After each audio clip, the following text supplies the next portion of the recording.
मैं हूँ रुबान सारी और आप देख रहे हैं मिल्लत टाइम्स। इस वक्त हमारी टीम पहुँच चुकी है इंदौर में। हमारे साथ यहाँ पे कुछ बुजुर्ग साथी, मैं कहूँगी आप सब ने एक लंबा दौर देखा है देश में।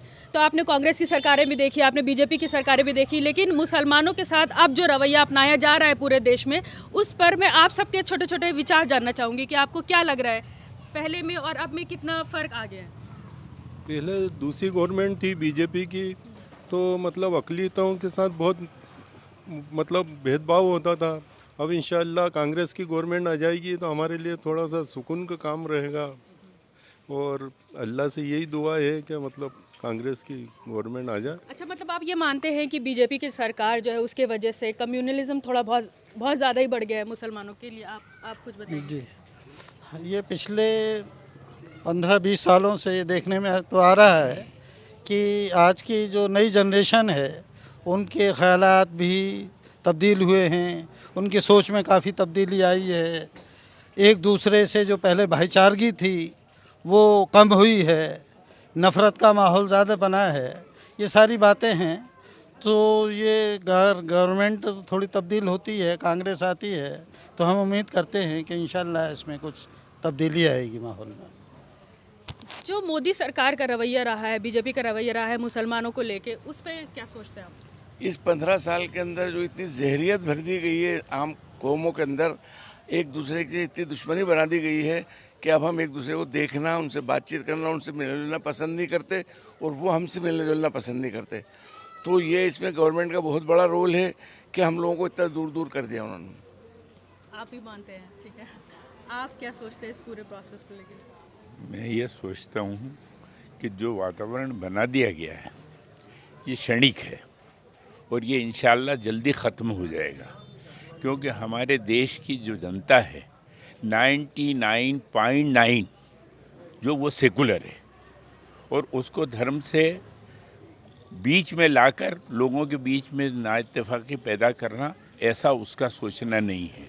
ये 0.1% या 0.5% या 1% लोग जो तबका है जिसको अभी मौजूदा गवर्नमेंट हवा दे रही है, जिसकी वजह से ये वातावरण ख़राब हो रहा है। अगर सरकार बदलती है और वो इस वातावरण को ख़त्म करती है तो इंशाअल्लाह पहले जैसे हालात थे हिंदुस्तान के देश में, जो भाईचारा, प्रेम और जो अपनाइयत थी वही कायम होगी। और इस देश के हक़ में भी वही है।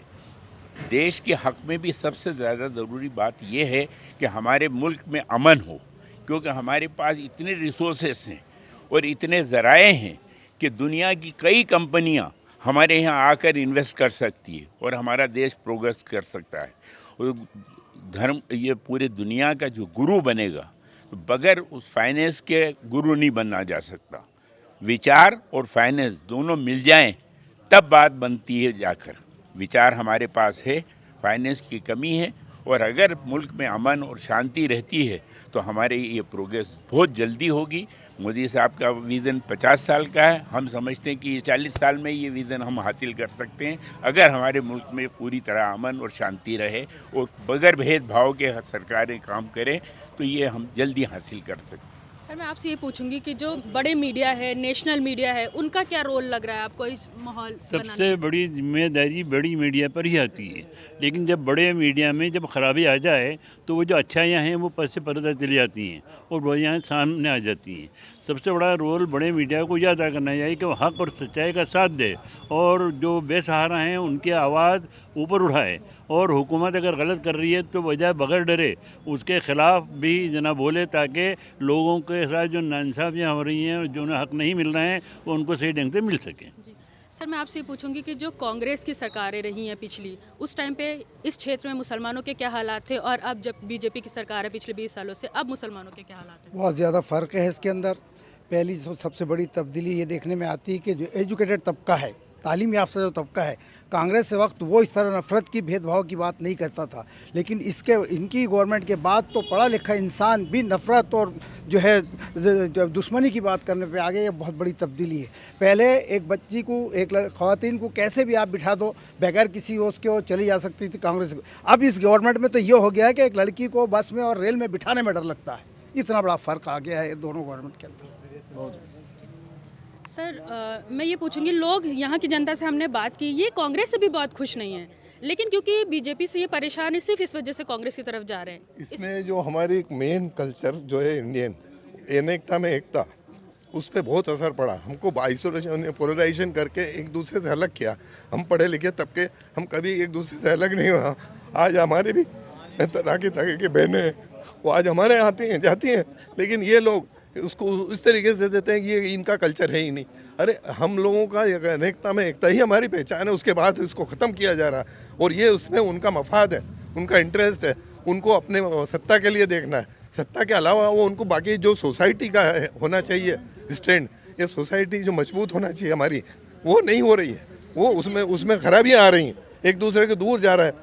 पढ़े लिखे लोग, मैं बैंक से रिटायर हूँ, पढ़े लिखे लोग भी इस चीज़ को हवा देते हैं, हमको आइसोलेशन में करने की कोशिश करते हैं। अरे वो बच्चे को स्कूल भेजने में डरने लग गए। क्यों?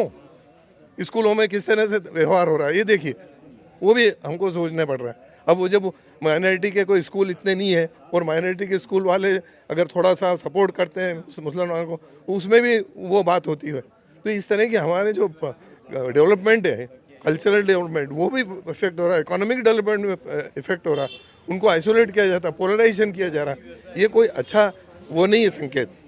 वो समझदार लोग हैं, अच्छे लोग हैं, लेकिन उन लोगों में इस बात के लिए इग्नोर कर रहे हैं वो कि ये डेवलप जो ज़रूरी है, बेरोजगारी, एजुकेशन। हमारे यहाँ एजुकेशन में हम पीछे क्यों हैं? क्योंकि हमको वो मिलते ही नहीं। आज हमारी बसावट देखो तो सब अवैध कॉलोनी बसा रखी है, कोई अच्छी कॉलोनी में नहीं है। फिर वो उनमें आपस में किस तरह से डेवलपमेंट आएगा? ये अच्छा, सब चीज़। मैंने देखा है कि पिछले कुछ सालों में, मैं कह लूँ 14-15 सालों में, मुसलमानों के खिलाफ एक इमेज बिल्ड की गई कि ये 4 शादी करते हैं, 40 बच्चे करते हैं, इनके 3 तलाक देके औरतों को निकाल दिया जाता है। तो एक हाँ मिसकंसेप्शन, उसकी वजह से कितना मुसलमानों की इमेज पे कितना ज़्यादा फर्क पड़ा? बहुत ज़्यादा फ़र्क पड़ा साहब। लोग हमसे कतराने लगे, यानी लोगों के जहन में इतना जहर भर दिया गया कि वो हमारे करीब आने में डर रहे हैं, वो हमसे दूरी बना के रखते हैं, क्योंकि उनके जहनों में इतना जहर घुल गया है कि वो हमें एक अजीब तरह का इंसान समझ रहा है। मुसलमानों के खिलाफ माहौल बनाने में किस तरह से तैयार हो गई ये बीजेपी? तो साहब उनका फाउंडेशन ही नफ़रत की बुनियाद पे है, तो उनका तो बेस ही नफ़रत है ना। उन्होंने लोगों के जहन में इस तरीके से जहर भरा है कि मैं बयान नहीं कर सकता। हर स्टेज पर, लाइफ के हर स्टेज पर हमें फ़र्क महसूस होता है। हमें वो एक नफ़रत भरी निगाहों से देखते हैं लोग। तो इस माहौल से हमें उम्मीद है कि अगर ये बदलाव आया तो ये हालात भी बदलेंगे, लोगों की सोच में भी फ़र्क आएगा, ऐसा हमारा सोचना है। बीजेपी धर्म की राजनीति करती है, लेकिन वोट मांगती है विकास के मुद्दे पे। इसके बारे में आप क्या सोचते हैं? क्या विकास हुआ है आपके क्षेत्र में या देश में? आप क्या लग रहा है, किस तरह का माहौल? मेरा मानना है कि बीजेपी धार्मिक राजनीति नहीं कर, सांप्रदायिक राजनीति करती है। आदमी का धार्मिक होना बहुत अच्छी बात है, लेकिन सांप्रदायिक होना बहुत गलत बात है। बीजेपी ने पूरी राजनीति को धर्म के नाम से जोड़ा है, लेकिन उसका काम है सांप्रदायिकता फैलाना। मैं अपने मज़हब को मानने के लिए आज़ाद हूँ, मेरे दूसरे हिंदू भाई या दूसरे क्रिश्चियन भाई या मेरे दूसरे सिख भाई अपने मज़हब को मानने के लिए आज़ाद है। मैं मेरा मज़हब अच्छा कह सकता हूँ, लेकिन मुझे दूसरे मज़हब को उसको ख़राब कहने का हक़ नहीं है। बीजेपी ने इस नैरेटिव को बदल दिया है। उसने इस काम किया कि मैं बहुत अच्छा, यहाँ तक तो सब कह सकते हैं, लेकिन आप ख़राब ही कहने का किसी को नहीं। बीजेपी ने जो काम किया है उसने बहुत आसान तरीके से, देखिए मोहब्बत को फैलाना बहुत मुश्किल होता है और नफ़रत को आसान। बीजेपी ने आसान चीज़ को पकड़ लिया। सांप्रदायिक और धार्मिक बहुत फ़र्क है, और बीजेपी ने टोटल राजनीति का फाउंडेशन अपना सांप्रदायिक बना लिया है। और आज हमारी इस कंट्री में, इस देश में, जिसको हम हिंदुस्तान कहते हैं, भारत कहते हैं, इंडिया कहते हैं, एक नई पहल हो चली है कि हम सभी चीज़ों के नाम बदलते चले जाएं। मेरा ऐसा मानना है, विकास समझ रहे हैं जी, हम उसी को विकास समझ रहे हैं। और मेरा ऐसा मानना है कि अगर आपके अंदर क़ुव्वत है और ताकत है तो आप नया खेत खड़ा करें। आपके खेत पर मैं अपना बोर्ड आकर लगा दूं, वो तो कहीं से कहीं तक हक़ नहीं बनता। और बीजेपी ने इसी चीज़ को विकास समझा हुआ है, वो सिर्फ नाम बदलने की राजनीति करती है। दूसरी बात ये है कि इस पे जितना पैसा खर्च हो रहा है, हमारे देश के लोगों के अंदर भी मेरा ऐसा मानना है कि सोच की कमी पैदा हो चुकी है। हम नाम बदलने की राजनीति को अपनी जी समझ रहे हैं और उसके ऊपर हम हज़ारों करोड़ रुपए खर्च कर रहे हैं। हमारे यहाँ पर जो बेसिक फाउंडेशन चीज़ों की ज़रूरत है, उससे हमारे यहाँ के लोग चूँकि उनके एक धर्म का नशा पिला दिया गया है और धार्मिक नशा बहुत ख़राब होता है। मेरा तो मानना है नशा हर टाइप का ख़राब होता है। अच्छा, जैसे कांग्रेस ने भी मुसलमानों की तरफ ज़्यादा तवज्जो नहीं दी है, सिर्फ जी। 2 सीटें दी हैं। जी। आपको क्या लग रहा है कांग्रेस भी इग्नोर कर रही है? उनको पता है कि हाँ हमें ही देंगे मुसलमान, इनको चाहे टिकट दो चाहे ना दो। देखिए, कांग्रेस के ये वाले मुगालते कहूँगा मैं आपसे, ये दूर हो चुके हैं। ये बात सच है कि पिछले 50 सालों में कांग्रेस के मुगालते थे। हमारा जो मुस्लिम वोट था वो उनका बैंक का था, पूरा वोट बैंक का था। इसके अंदर मैं ये भी कह सकता हूँ कि हमारे कुछ रहनुमा जो लीडर रहे हैं, जो हमारे जो इस टाइम सियासत के रहनुमा थे, मैं उनकी दूरअंदेशी की कमी कहूँगा, जो इस टाइम बहुत दूर जा चुके हैं। हमारी कौम को हमेशा वोट बैंक समझा गया, कांग्रेस ने उसी तरीके से इस्तेमाल किया है, नो डाउट। लेकिन आज हमारे सामने 2 ऑप्शन है, एक आदमी चाकू लेकर खड़ा है, एक आदमी सामने रिवॉल्वर लेके खड़ा है। तो मैं समझता हूँ कि रिवॉल्वर वाला आदमी मुझसे हम उसको दूर से देख लेंगे कि हमें दूर से मार देगा। कांग्रेस के हाथ में चाकू है, हम समझ सकते हैं कि हम कांग्रेस का मुकाबला चाकू से हाथ पकड़ के कर सकते हैं, लेकिन रिवॉल्वर का मुकाबला दूर से भी नहीं कर पाएंगे। तो अभी हमारे पास ये सीधी सी बात है कि हमारे पास ज़्यादा बेहतर ऑप्शन है नहीं। अभी हम कांग्रेस से फिर एक उम्मीद करते हैं, या यूँ कहूँ कि कांग्रेस को भी हमसे उम्मीदें हैं, और कांग्रेस से एक मुस्लिम कौम के नहीं, उन लोगों को भी जो दूसरे कौम से आते हैं उनको भी उम्मीदें हैं, जो मोहब्बत चाहते हैं।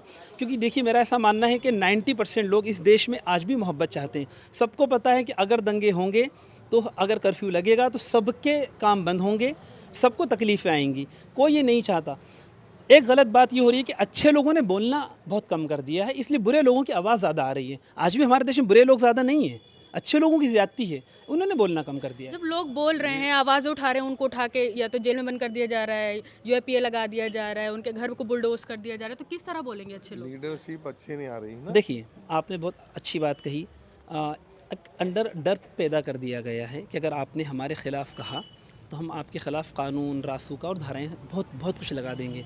मेरा ऐसा मानना है कि 1947 वाले हालात पैदा कर दिए गए हैं। उस टाइम पर भी अगर हम कुर्बानियों को नहीं सोचते, तो शायद हम इस आज़ाद देश में नहीं खड़े होते, आपके हाथ में माइक नहीं होता।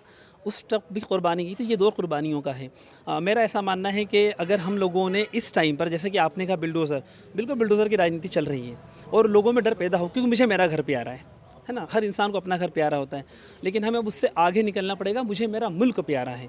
हम नारे तो खूब लगाते हैं 15 अगस्त 26 जनवरी पर, लेकिन अब हमें उसे प्रैक्टिकल अपने अंदर लाना पड़ेगा। और मेरा ऐसा मानना है कि इसके अंदर तमाम जो धर्म हैं, उनके जो धर्म गुरु हैं, अब उनको आगे आना चाहिए, क्योंकि अब ये उनकी हक बनता है कि आपको हज़ारों लाखों लोग सुनते हैं। अब आप आके बताएं कि राष्ट्र हित में क्या है और राष्ट्र प्रेम क्या होता है। अब उनको मेरा सबसे बड़ा सवाल या मेरा कहना है कि इस टाइम धर्म गुरुओं को आगे आना, तमाम धर्म गुरुओं को, पर्टिकुलर एक कास्ट से नहीं, और वो आके बात करें कि देश को बचाना होगा तो तमाम मज़ाहिब को आगे आना पड़ेगा अब। क्योंकि अब जो देश है वो इस टाइम मज़ाहिब के हाथों में नहीं है, देश इस टाइम कॉर्पोरेट लोगों के हाथों में, और वो कभी नहीं चाहेंगे कि आम आदमी उठ के ऊपर तक आए। तो इसलिए तमाम जो इस टाइम धर्म गुरु आगे आएँ और देश की मोहब्बत को अंदर पैदा कराएँ है, लेकिन आने में डरते हैं। और अगर देखिए धर्मगुरु आगे आएंगे तो मैं समझता हूँ कोई सी वक्त की बड़ी से बड़ी ताकत हो, वो धर्मगुरुओं के सामने नहीं टिक पाएगी। बाशर धर्मगुरु एक झंडे के नीचे, और वो झंडा तिरंगा हो, उसके नीचे सब आ जाए।